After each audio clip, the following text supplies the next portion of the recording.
Hello, good morning student. My name is Sanjeev Kumar, PGT Economics. So students, today we are going to start your syllabus from the very starting, and we are going to start a book, and the name of the book is Macroeconomics. In 12th you have two books. First is Macroeconomics and then you have Indian Economy.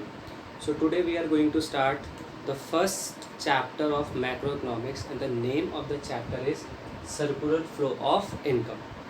Basically अगर हम लोग बताएं तो ये जो आपका circular flow of income है, basically ये हमारी एक यूनिट है, जिस यूनिट को हम लोग बोलते हैं नेशनल इनकम। उस नेशनल इनकम के अंदर बेसिकली बेटा हमारे 4 चैप्टर्स आएंगे, जिसमें से फर्स्ट चैप्टर हमारा सर्कुलर फ्लो ऑफ इनकम है। नेशनल इनकम जो हमारी यूनिट है वो बेसिकली 10 मार्क्स की यूनिट है। दैट मीन्स जो हमारे फर्स्ट 4 चैप्टर्स हैं वो हमारे 10 मार्क्स के हैं। एंड रिमेंबर वन थिंग, हमेशा बोर्ड एग्ज़ाम में ना नेशनल इनकम में से हमारा एक न्यूमेरिकल पोर्शन 100% आता है। अगर हम लोग लास्ट 10 ईयर्स के पेपर देखें तो एक हमारा न्यूमेरिकल फ्रॉम नेशनल इनकम हमेशा आता है, और बाकी हमारा उसमें से थ्योरेटिकल पोर्शन आता है। ठीक है, तो बेसिकली हम लोग सबसे पहले स्टार्टिंग में आज हम लोग स्टार्ट करेंगे first chapter, and the name of the chapter is circular flow of income. Okay, so student, circular flow of income को समझाने से पहले मैं आपको 2 टॉपिक्स जो इसके अंदर आते हैं चैप्टर के अंदर वो इंट्रोड्यूस करना चाहता हूँ। अगर हमें ये दोनों टॉपिक समझ आ गए तो सर्कुलर फ्लो ऑफ इनकम हमें इजीली अपने आप ही समझ आ जाएगा। ओके, तो सबसे पहले हमें ये पता होना चाहिए कि एक इकॉनमी मीन्स कंट्री, कि एक कंट्री के अंदर बेसिकली कुछ टाइप्स ऑफ सेक्टर्स होते हैं। वैसे आप लोगों ने सुना होगा ना, प्राइमरी, सेकेंडरी एंड टर्सरी। वो नहीं, जब हम लोग नेशनल इनकम की बात करते हैं तो वहाँ पर सेक्टर्स कुछ और कहे जाते हैं।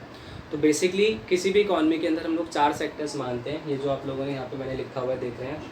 First sector is household sector, that is consumer. Second sector is firms, that means जो इन्वेस्टमेंट सेक्टर होता है, प्रोड्यूसिंग सेक्टर होता है, जो गुड्स एंड सर्विसेज को कंज्यूम करते हैं। थर्ड इज़ हमारी government is also considered as a sector. And fourth is rest of the world. Rest of the world का मतलब हमारी कंट्री को छोड़ के बाकी कंट्री की जो बाकी कंट्रीज़ हमारे लिए होती हैं वो हमारे लिए क्या होती हैं, रेस्ट ऑफ द वर्ल्ड। तो these are the 4 sectors of an economy. Basically हमारे सिलेबस में 2 सेक्टर ऑफ मॉडल है। तो 2 सेक्टर मॉडल का मतलब होता है ये दोनों, इसको हम लोग बोलते हैं 2 sector model. This is 2 sector model, that means house hold and firms. तो बेसिकली हम लोग जो डिटेल में पढ़ेंगे वो हम लोग पढ़ेंगे 2 sector model, that means house hold and firm के थ्रू। ओके, तो इसमें सबसे पहले हम लोग एक टॉपिक पढ़ेंगे। The name of the topic is real flow. Real flow को हम लोग, जैसा हम लोगों ने यहाँ पे डिस्कस किया, 2 सेक्टर मॉडल में पढ़ेंगे। तो हम लोगों ने यहाँ पे हाउस होल्ड लिखा और यहाँ पे फर्म लिखा। दैट मीन्स ये हमारे कंज्यूमर्स हैं और ये हमारी फर्म्स हैं। पहले बेसिकली क्या होता है बेटा कि हाउस होल्ड सेक्टर्स में से, मतलब वी आर कंज्यूमर्स, तो हम लोगों में से ही ना कुछ लोग कहाँ जाते हैं, फर्म के पास। क्यों जाते हैं? उनको अपनी सर्विसेज प्रोवाइड कराने, और उन सर्विसेज को ना इकोनॉमिक्स में एक नेम दिया गया जिसको बोलते हैं फैक्टर सर्विसेज। उसको हम लोगों ने नेम दिया है factor services. Factor services means land, labour, capital and enterprise. हम लोगों से में से ही कोई फर्म को लैंड प्रोवाइड कराता है, कोई लेबर बन के जाता है, कोई मार्केट में पैसा इन्वेस्ट कर रहा है, या कोई ओनर बन रहा है। ठीक है, तो बेसिकली हाउस होल्ड सेक्टर में से फर्म के पास हम लोग जाते हैं अपनी कुछ सर्विसेज प्रोवाइड कराने, या हाउस होल्ड सेक्टर जाता है अपनी कुछ सर्विसेज प्रोवाइड कराने। उन्हीं सर्विसेज को बोलते हैं फैक्टर सर्विसेज। अब बात आती है कि फर्म उन सर्विसेज की हेल्प से क्या करता है। तो फर्म क्या करता है?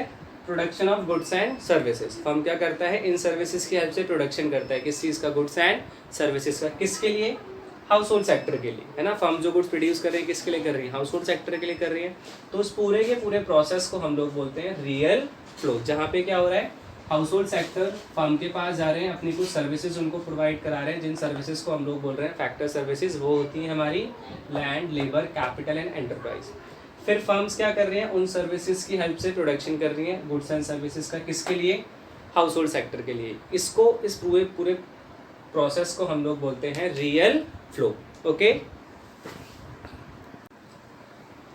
स्टूडेंट, उसके बाद फिर हमारे पास सेकेंड इसका टॉपिक आता है मनी फ्लो। अब मनी फ्लो भी सेम हमारा 2 सेक्टर मॉडल में बनेगा, that means house hold and firm. लेकिन जो हमारा मनी फ्लो है वो बेटा स्टार्ट होता है फर्म से। कि पहले ना फर्म्स हाउस होल्ड सेक्टर को कुछ पेमेंट करती हैं। उन पेमेंट्स का नाम है फैक्टर पेमेंट। क्यों पेमेंट करती हैं? क्योंकि यहाँ पे हाउस होल्ड सेक्टर ने फर्म के पास जाके वर्क किया था, अपनी सर्विसेज प्रोवाइड कराई थी ना, उन सर्विसेज के बदले फर्म को इनको पैसा देना पड़ेगा, सिंपल टर्म में बोलें तो फर्म ने इनको पैसा प्रोवाइड कराया, उस पैसे को, उस टर्म को हम लोग क्या बोल रहे हैं, that is factor payment. Factor payment क्या होती है, जिससे लैंड लिया था उसके बदले दिया जाता है रेंट, लेबर को मिलते हैं वेजेस, कैपिटल के बदले इंटरेस्ट मिलता है, और जो एंटरप्राइज होता है उसको क्या होता है, प्रॉफिट, उसको क्या मिलता है, प्रॉफिट। तो इन चारों को हम लोग क्या बोलते हैं, फैक्टर पेमेंट। अब हाउस होल्ड सेक्टर के पास पेमेंट रिसीव होगी, सिंपल टर्म में बोले तो पैसा आ गया, हम लोग उस पैसे का क्या करते हैं, हाउस होल्ड सेक्टर उस पैसे का क्या करता है, स्पेंड करते हैं, उसको कंज्यूम करते हैं, कहाँ पे जाके, दोबारा से फर्म के पास, है ना। तो हाउस होल्ड सेक्टर ने क्या किया, जो उनको इनकम यहाँ पे रिसीव हुई थी, जो पेमेंट उनको मिली थी, वो उसको क्या कर रहे हैं, कंज्यूम कर रहे हैं, जिसको हम लोगों ने नाम दिया है कंजम्पशन एक्सपेंडिचर। ठीक है, तो मनी फ्लो हमारा स्टार्ट हुआ फर्म से, जिसमें फर्म्स ने पहले हाउस होल्ड सेक्टर को पेमेंट प्रोवाइड कराई, किस लिए, क्योंकि हाउस होल्ड सेक्टर ने इनको अपनी कुछ सर्विसेज दी थी, जिन सर्विसेज को हम लोगों ने बोला था फैक्टर सर्विसेज। अब इनको पैसा रिसीव हो गया, अब ये उस पैसे को क्या कर रहे हैं, कंज्यूम कर रहे हैं, जिसको हम लोगों ने नाम दिया है कंजम्पशन एक्सपेंडिचर। इस पूरे प्रोसेस को, that means real flow plus money flow, जब हम लोग रियल फ्लो में प्लस कर देंगे किस चीज़ को बेटा, मनी फ्लो को, तो वो ही हमारे लिए क्या कहलाया जाएगा, circular flow of income. Real flow plus money flow is equal to circular flow of income. कितना समझ आ गया। तो हमेशा ध्यान रखना, जब भी हमें सर्कुलर फ्लो ऑफ इनकम का डायग्राम बनाने की बात की जाएगी, तो हम लोग real flow plus money flow के डायग्राम को कंबाइन कर देंगे। कंबाइंड इन द सेंस, इसी में मैं एरो शो करके यहाँ पे हम लोग क्या कर सकते हैं, मैंने यहाँ पे एरो शो किया, और यहीं पे मैं क्या लिख सकता हूँ, यहाँ पे हम लोग शो कर सकते हैं फैक्टर पेमेंट, और यहाँ से जब हम लोग एरो यहाँ पे शो करेंगे तो इसमें हम लोग क्या शो कर सकते हैं, यहाँ पे मैं शो कर दूंगा कंजम्पशन एक्सपेंडिचर। तो दोनों डायग्राम हमारे एक साथ बन गए। उसी प्रोसेस को हम लोग बोलते हैं circular flow of income. I hope इतना आप सबको क्लियर होगा। ओके ओके स्टूडेंट, जो इसी में फिर हमारा नेक्स्ट टॉपिक आता है phases of circular flow of income. तो बेसिकली ये जो 3 फेजेस मैंने आपके सामने लिखे हुए हैं, ये हमारी 3 फेजेस या हम लोग कह सकते हैं स्टेजेस होती हैं किसी चीज़ की सर्कुलर फ्लो ऑफ इनकम की। तो सबसे पहले इसमें हमारा फेज आता है generation phase, then distribution phase, and third is disposition phase. Generation phase में क्या होता है, जनरेट का मतलब क्या होता है, क्रिएट करना। तो यहाँ पे क्रिएशन हो रहा है, जनरेशन हो रहा है किस चीज़ का, गुड्स एंड सर्विसेज का। जो फर्म्स हैं वो यहाँ पे जनरेट कर रही हैं, किस चीज़ को जनरेट कर रही हैं, गुड्स एंड सर्विसेज को, किसकी हेल्प से, हाउस होल्ड की हेल्प से। Then distribution phase, distribution phase में क्या हो रहा है, डिस्ट्रीब्यूट किया जा रहा है, किस चीज़ को डिस्ट्रीब्यूट कर रहे हैं, इनकम को। इनकम डिस्ट्रीब्यूट की जा रही है कि जिन लोगों ने यहाँ पे गुड्स एंड सर्विसेज को जनरेट करने में हेल्प की थी, अब उनको इनकम का डिस्ट्रीब्यूशन किया जा रहा है। That means wages, rent, interest and profit. उसके बाद डिस्पोजिशन फेज, डिस्पोजिशन फेज में क्या आता है कि जिन लोगों ने इनकम को रिसीव किया है, जिनको इनकम डिस्ट्रीब्यूट की गई है, अब वो अपनी इनकम को डिस्पोज करेंगे, मतलब स्पेंड करेंगे। तो डिस्पोजिशन फेज में क्या होता है, जो इनकम गेन हुई है उस इनकम को क्या किया जाता है बेटा, स्पेंड किया जाता है, उसका कंजम्पशन किया जाता है। ओके, तो जनरेशन फेज में गुड्स एंड सर्विसेज को जनरेट, प्रोड्यूस किया जा रहा है। डिस्ट्रीब्यूशन फेज में इनकम को डिस्ट्रीब्यूट किया जा रहा है, एंड डिस्पोजिशन फेज में जो इनकम रिसीव हुई है उसको स्पेंड किया जा रहा है, उसका कंजम्पशन एक्सपेंडिचर। यहाँ पे जो हम लोग वर्ड यूज़ करते हैं वो करते हैं consumption expenditure. Okay okay now तो सो स्टूडेंट्स, अब हमारे पास एक नेक्स्ट टॉपिक आता है, और उस टॉपिक, छोटा सा ही हमारा टॉपिक है, उसको हम लोग बोलते हैं, एक कॉन्सेप्ट हमारे पास आएगा स्टॉक, और एक कॉन्सेप्ट हमारे पास आएगा फ्लो। ठीक है, स्टॉक बेसिकली क्या होता है, यहाँ पे जो मैंने इसकी छोटी सी शॉर्ट में डेफिनेशन लिखी है, which is measured at a particular, ये हमें ध्यान रखना है, which is measured at a particular point of time, कि जिस भी वेरिएबल को हम लोग एक पर्टिकुलर पॉइंट ऑफ टाइम पे मेजर करते हैं उसको बेसिकली बोला जाता है स्टॉक। जैसे यहाँ पे एक एग्जांपल लिखा है, stock of goods in the godown as on 31 January 2019। ये 2019 एक पर्टिकुलर डेट हमारे पास गिवन हो गई। उस दिन स्टॉक ऑफ गोडाउन, मतलब गोडाउन में कितना स्टॉक था, बेसिकली गुड्स का कितना स्टॉक रखा हुआ था गोडाउन में, वो हमें गिवन है। कौन सी डेट को, 31 जनवरी 2019। तो जब भी किसी वेरिएबल को हम लोग एक पर्टिकुलर पॉइंट ऑफ टाइम पे मेजर करते हैं तो उसको बोला जाता है स्टॉक। इन सिंपल सेंस हमेशा ध्यान रखना है कि जिस भी स्टेटमेंट में आपके पास डेट की बने ना, उस स्टेटमेंट को हम आँख बंद करके स्टॉक लिख सकते हैं। ठीक है, उसको बेसिकली हम लोग क्या लिख सकते हैं, स्टॉक लिख सकते हैं। ठीक है, लेकिन कुछ चीज़ें ऐसी होती हैं जिनमें ना डेट नहीं गिवन होगी, लेकिन फिर भी हम लोग उनको स्टॉक मानते हैं। जैसे मनी सप्लाई। मनी सप्लाई क्या होती है, आगे हम लोग एक चैप्टर करेंगे ना मनी वाला, तो उसमें हम लोग डिटेल में पढ़ेंगे कि मनी सप्लाई को बेसिकली हम लोग हमेशा स्टॉक कॉन्सेप्ट मानते हैं, क्योंकि वो हमेशा हमारा एक पर्टिकुलर पॉइंट ऑफ टाइम पे पढ़ा जाता है।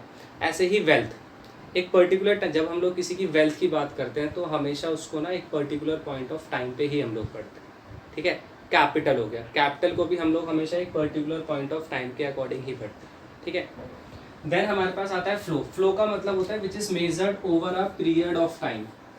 जो एक पीरियड ऑफ टाइम के अकॉर्डिंग हम लोग स्टडी करते हैं तो उसको हम लोग बोलते हैं फ्लो कॉन्सेप्ट। इन दोनों में सबसे बड़ा डिफरेंस यही है, स्टॉक को एक पर्टिकुलर पॉइंट ऑफ टाइम के अकॉर्डिंग हम लोग पढ़ते हैं और जो फ्लो होते हैं वो एक पीरियड ऑफ टाइम के अकॉर्डिंग पढ़े जाते हैं। जैसे यहाँ पे हमने पूरा लिख दिया birth rate in the year 2019, पूरे ईयर की बात कर रहे हैं ना, एक पर्टिकुलर फिक्स टाइम हमारे पास गिवन नहीं है, इसलिए हम लोग उसको क्या बोल रहे हैं, एक पीरियड ऑफ टाइम।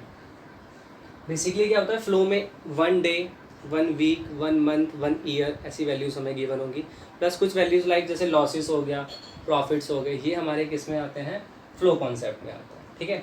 अब देखो यहाँ पे डिफरेंस क्या है कि मान लो यहाँ पे मैं बोलता हूँ इस दिन अगर मंडे हमारे पास गिवन होता, अब इस दिन कोई ना कोई डेट तो हमारे पास ज़रूर होगा, ठीक है। एक साइड हम लोग बोलते हैं कि बर्थ रेट ऑन मंडे, और यहाँ पे हम लोग लिख देते हैं कि बर्थ ऑन 31 जनवरी 2019, तो है तो दोनों सेम डे ही ना, ठीक है। हो सकता है कि इस दिन मंडे हो, लेकिन अगर हम लोग स्पेसिफाई कर रहे हैं कि एक डे की बात कर रहे हैं, स्पेसिफिक डेट वहाँ पे गिवन नहीं है, तो हम लोग उसको फ्लो में काउंट करेंगे। अगर एक स्पेसिफिक डेट हमारे सामने गिवन होगी तो हम लोग हमेशा उसको स्टॉक में काउंट करेंगे। तो these 2 topics which are related to variables which is measured at a particular point of time, that will be called stock, and period of time that will be called flow.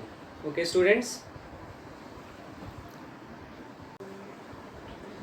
Okay students, तो यहाँ पे अब मैंने कुछ topics लिखे हैं जो आज हम लोगों ने डिस्कस किए हैं। तो सबसे पहले जो बेसिकली हम लोगों ने डिस्कस किया था वो था हमारे पास सर्कुलर फ्लो ऑफ इनकम, जो बेसिकली क्या था, हमारा रियल फ्लो और मनी फ्लो का कॉम्बिनेशन, जिसमें क्या होता है, जो स्टार्ट होता है बेसिकली पहले रियल फ्लो से, कि पहले हाउस होल्ड से जो फैक्टर सर्विसेज प्रोवाइड की जाती हैं किनको, फर्म्स को, और फर्म्स उन फैक्टर सर्विसेज की हेल्प से प्रोडक्शन करता है गुड्स एंड सर्विसेज का। देन कॉरस्पॉन्डिंग फ्लो होता है, मतलब मनी फ्लो स्टार्ट हो जाता है, जो पहले फर्म से स्टार्ट होता है, जिसमें पहले जो फर्म्स हैं वो हाउस होल्ड सेक्टर को पेमेंट प्रोवाइड कराती हैं, जिनको हम लोगों ने नाम दिया था फैक्टर पेमेंट, और हाउस होल्ड सेक्टर उन पेमेंट्स की हेल्प से क्या करता है, प्रोडक्शन करता है या कंजम्पशन करता है, सॉरी, किस चीज़ का, गुड्स एंड सर्विसेज। उसके बाद हम लोगों ने पढ़ा phases of circular flow of income. Phases basically हमारे 3 थे। सबसे पहला फेज था हमारे पास जनरेशन फेज, जिसमें गुड्स एंड सर्विसेज का प्रोडक्शन किया जा रहा है। फिर उसके बाद हमारे पास इसमें सेकंड फेज आया था, जिसको हम लोगों ने डिस्ट्रीब्यूशन फेज बोला था।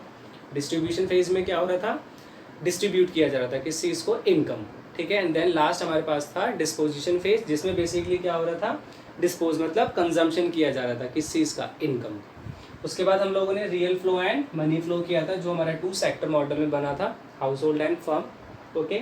उसके बाद लास्ट टॉपिक हम लोगों ने किया है stock and flow. Stock which is measured at a particular point of time, and flow which is measured at a period of time, okay. तो ये सारे के सारे टॉपिक्स मैं आपको नोट्स में भी फॉरवर्ड करूँगा, आप लोगों ने वहीं से उस टॉपिक्स को क्या करना है, रीड करना है, ठीक है। आई होप ये चैप्टर आप लोगों को क्लियर होगा। Thank you so much.